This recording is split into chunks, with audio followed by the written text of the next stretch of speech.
அவருக்கு தெரியாது. குழப்புவான், அணுகுவான், கதறிக்கொண்டு அணுகுவான், என்ன செய்ய போகிறாரோ என்று பதட்டத்துடன் அணுகுவான்.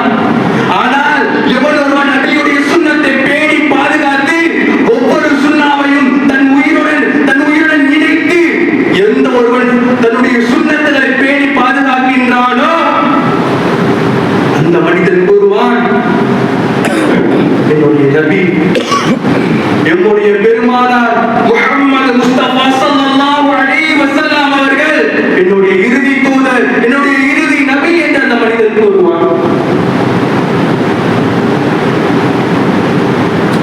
சகோதரர்களே, அவருடைய வாழ்க்கை என்பது ஏதோ ஒரு சாதாரணமான வாழ்க்கை அல்ல.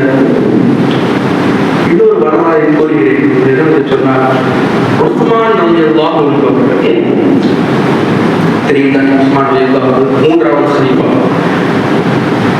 கபரை கடந்து சென்றால் அழுவார்களாம், தேம்பி தேம்பி அழுவார்களாம். என்னவென்று தெரியாது. அப்பொழுது கபரை கடந்து சென்றாலே அழுகை என்று சொன்னால் ஹதீஸில் அவ்வாறுதான் பதிவாகி உள்ளது. தன்னுடைய தாடி முடிகள் எல்லாம் நனைந்து ஒழுகுமா, அவ்வளவு அழுவார்களாம்.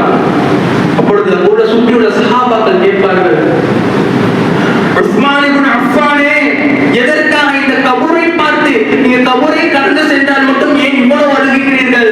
நபி ஸல்லல்லாஹு அலைஹி வஸல்லம் அவர்கள் நரகத்தை பற்றியும் சொர்க்கத்தை பற்றியும் கூறும்போது கூட நீங்கள் இந்த அளவு அழுததில்லையே, எதற்காக நீங்கள் இந்த அளவிற்கு இந்த கபருடைய வேதனையை பார்த்து நீங்க எதற்கு இந்த அளவு அழுகிறீர்கள் என்று கேட்கும் பொழுது உஸ்மான் ரலியல்லாஹு அன்ஹு அவர்கள் கூறுவார்கள், ஒரு மனிதன் இந்த கபருடைய வாழ்க்கையில் வெற்றி பெற்று விட்டான் என்று சொன்னால் மறுமையை வெற்றி பெற்று விடுவான்.